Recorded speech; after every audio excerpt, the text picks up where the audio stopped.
Okay, magandang umaga po. Kabubungkal dyan. Ayan, magluluto na naman po ako ngayon.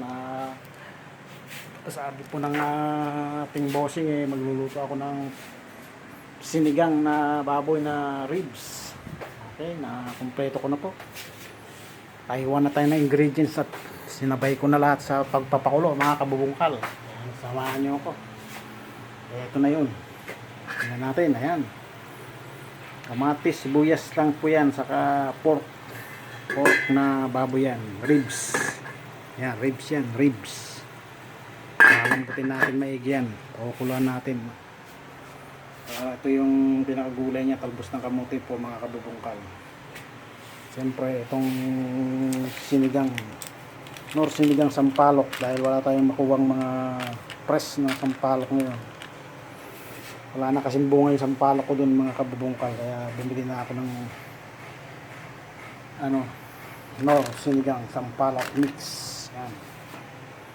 Kaya titignan natin to kung approve ba.